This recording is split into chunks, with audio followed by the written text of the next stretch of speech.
केंद्रीय वित्तमंत्री अरुण जेटली आपला चौथा अर्थसंकल्प उद्या लोकसभेत सादर करतील। जेटली यांनी आज 2016-17 या वर्षासाठीचा आर्थिक सर्वेक्षण अहवाल सादर केला।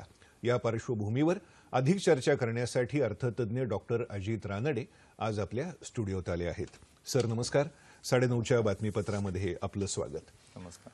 आज आर्थिक सर्वेक्षण सादर झालं आणि आता सगळ्यांना उत्सुकता आहे की उद्या वित्तमंत्री अरुण जेटली नेमकं काय काय मांडतील। याच्यामध्ये विमुद्रीकरणानंतरचा हा अर्थसंकल्प आहे, हा एक मोठा भाग आहेच।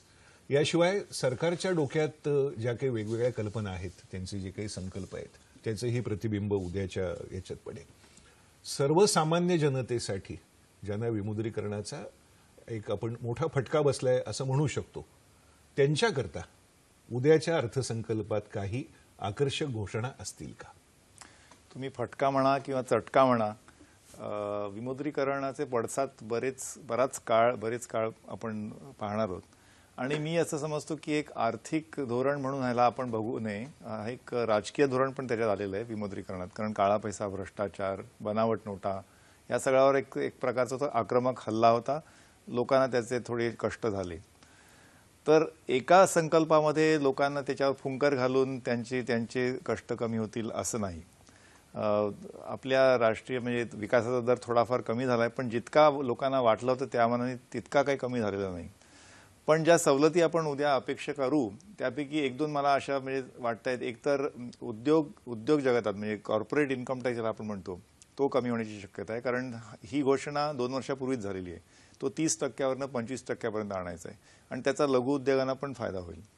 दुसरी गोष्ट म्हणजे गृहकर्ज किंवा ज्याला आपण अफोर्डेबल हाऊसिंग म्हणू, तर गृहकर्जावर जो व्याज असतो त्याला म्हणजे जी लिमिट असते ती कदाचित दीड वरून 2 लाखापर्यंत जाईल। म्हणजे तुम्ही उदाहरणार्थ 20 लाखाचं जर कर्ज घेतलं, त्यावर जर 2 लाख तुमचं वार्षिक व्याज असेल तर ते संपूर्णपणे तुम्हाला तुमच्या इन्कममधनं ते डिडक्ट करता येईल। या 2 सवलती मला वाटतं नक्कीच अपेक्षित आहेत। कदाचित ग्रामीण विकास, कृषी या क्षेत्रांमध्ये बऱ्याचशा म्हणजे सवलतींपेक्षा जास्ती म्हणजे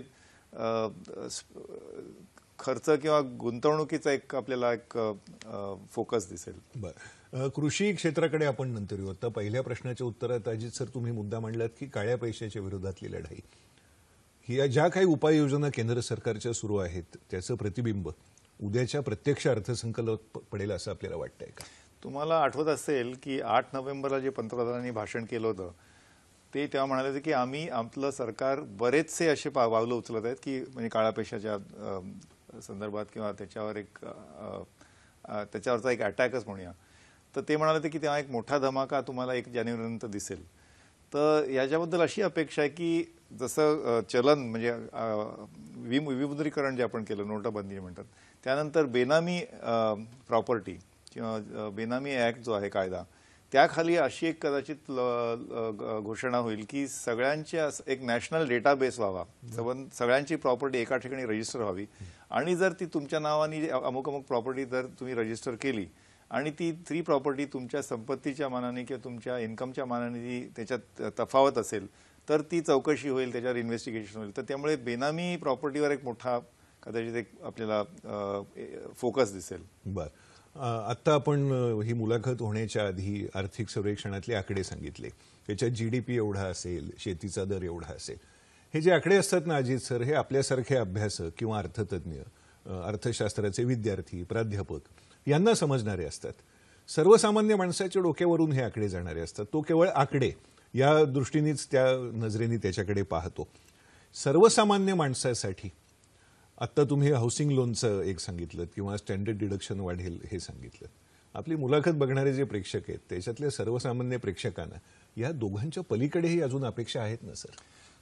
नाही, एक म्हणजे आपलं इन्कम किती वाढेल साधारण ही एक कल्पना असते। त्यामुळे म्हणूनच मी सांगितलं की जर तुम्हाला थोड्या करामध्ये सवलती मिळाल्यात तर तुमच्या खिशात जो पैसा राहतो तो वाढेल का?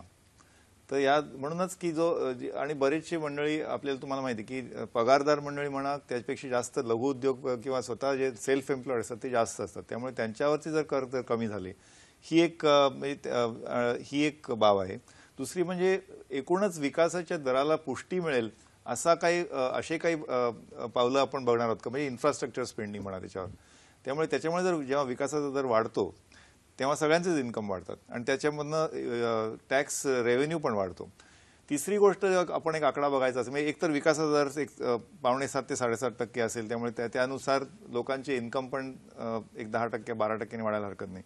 पण तिसरा जो आकडा आहे तो म्हणजे वित्तीय तूट. कारण जर वित्तीय तूट फार जास्त असली तर त्याचा बाजारपेठेवर जास्ती प्रेशर येतं आणि त्यामुळे व्याजाचे दर वाढू शकतात, महागाई वाढू शकते. त्यामुळे त्या आकड्यावर पण लोकांनी थोडंसं निरीक्षण करावं. हा, आता आपण पहिल्या आपल्या मुलाखतीच्या टप्प्यात बघितलं की ते एवढ्या सवलती देतील, स्टँडर्ड डिडक्शन वाढवतील. सरकारच्या हातात पैसा येणार कुठून? जर तुम्हाला सवलती दिल्या तर सरकारचं उत्पन्न वाढणार कसं? आणि आता तुम्ही जो मुद्दा मांडलात वित्तीय तूट, हा खड्डा भरून कसा काढायचा? नाही, ही दरवर्षीची तारेवरची कसरत असते की एकीकडे तुम्हाला लोकांच्या खिशात जास्त पैसा राहील, त्यांच्याकडनं जास्ती खर्च होईल आणि त्यामधनं उद्योगांचा नफा वाढेल आणि तशी त्या विकासाच्या दराला पुष्टी मिळेल. हे एकीकडे तुम्हाला सवलती द्यायचं एक कारण असतं. पण तसंच सरकारकडे पैसा राहावा, ती वित्तीय तूट कमी व्हावी आणि त्यांचा जो पायाभूत सोयींवर जो खर्च पाहिजे, इन्फ्रास्ट्रक्चरवर पाहिजे, त्याच्याकरता तिजोरीत पैसे हवेत. ही तारेवरची कसरत दरवर्षीची असते. एकीकडे तुम्ही जर सवलती दिल्यात तर लोकांचं इन्कम वाढेल आणि आपल्या विकासाचा दर वाढू शकतो. पण जास्त सवलती दिल्यात तर म्हणजे वित्तीय तूट पण वाढू शकते, त्याच्यामुळे व्याजाचे दर वाढू शकतात, महागाईचा दर वाढू शकतो. म्हणूनच तो हा संकल्प इज ऑलवेज म्हणजे एक काय म्हणतात बॅलन्सिंग ट्रिक. बरं, पंतप्रधानांनी मध्ये घोषणा अशी केली होती की शेतकऱ्यांचं उत्पन्न 2022 पर्यंत आम्हाला दुप्पट करायचंय. आता आपण बातमीपत्राच्या आधी, आपल्या मुलाखतीच्या आधी बातमीपत्रात बघितलं की शेतीच्या विकासाचा दर हा समाधानकारक आहे. गेल्या 2 वर्षांच्या तुलनेत यंदा पाऊसही चांगला झालाय. ह्या आर्थिक सर्वेक्षण अहवालात कृषी क्षेत्राचा दर वाढण्याची शक्यता व्यक्त करण्यात आली. एक अभ्यासक म्हणून आपण याच्याकडे कोणत्या नजरेने बघता? नाही, कृषीमधल्या आपल्याकडे जवळजवळ 50 ते 55% हाऊसहोल्ड असे आहेत ज्यांचा प्रत्यक्ष किंवा अप्रत्यक्षरित्या कृषीवर जे अवलंबून असतात. त्यांचं आपल्याला इन्कम डबल करायचं आहे 5-6 वर्षात. म्हणजे दरवर्षी त्याच्यात 10 ते 15% तरी त्यांचं इन्कम वाढलं पाहिजे. तर त्यांचे जे इनपुट्स असतात म्हणजे बियाणे, खत, पाणी, वीज किंवा कर्ज म्हणजे लोन, हे कसं सबसिडाईज करता येईल ते आपल्याला बघायला पाहिजे. दुसरी गोष्ट म्हणजे इरिगेशनचं. म्हणजे आता यावर्षी आपण म्हणतोय की 6% वाढलं पेरणीचं, तुम्ही सांगितलं की रबी. पण एक काळजीचं कारण असं की अजूनही आपला पावसावर जेवढं अवलंबून राहतो ते अजूनही म्हणजे ते कमी झालेलं नाही. त्यामुळे इरिगेशन कसं वाढवता येईल, त्याची टक्केवारी कशी वाढवता येईल. आणि बऱ्याचशा फॅमिलीजना कृषीमधनं, कृषीपेक्षाही इतर क्षेत्रांमधनं जे इन्कम मिळू शकेल, ज्याला आपण नॉन ॲग्रिकल्चर इन्कम म्हणू, ते कसं वाढू शकेल. कारण पंतप्रधान म्हणाले की यांचं आम्ही इन्कम दुप्पट करणार. ते कृषीमधनंच आलं पाहिजे अशा काही त्यांचा म्हणजे असा त्यांचा आग्रह नव्हता. तर ॲग्रिकल्चर आणि नॉन ॲग्रिकल्चर इन्कम म्हणजे त्यात सेवा क्षेत्र पण आलं, उद्योग क्षेत्र पण आलं, ॲग्रो प्रोसेसिंग आलं. हे एकूण सगळं मिळून जर त्यांचं दरवर्षी 12 ते 15% वाढू शकेल का, ह्याच्यावर एक ते थोडं एक वेगळ्या ह्याच्याकडे मी तुम्हाला नेतो. कृषी क्षेत्र हे मुख्यत्वे पावसावर अवलंबून आहे. बरोबर. मगाशी आपल्या चर्चेत एक मुद्दा आला होता की परतीचा जो पाऊस असतो तो समाधानकारक नाहीये, त्याच्याकडे दुर्लक्ष करून चालणार नाही. बरोबर आहे. कारण आपण एकीकडे यावर्षीचा पाऊस चांगला झाला, 2 वर्षाच्या दुष्काळानंतर आपण म्हणतो, पण जो परतीचा नॉर्थ ईस्ट म्हणजे हा साऊथ वेस्ट मान्सून झाला, जो नॉर्थ ईस्टचा जो पाऊस असतो, परतीचा पाऊस, तो फार कमी आहे यावेळी. इनफॅक्ट आंध्र प्रदेशमध्ये मी असं ऐकतोय की जवळजवळ 28% डेफिसिट झाला त्यांना यावर्षी पावसाचा.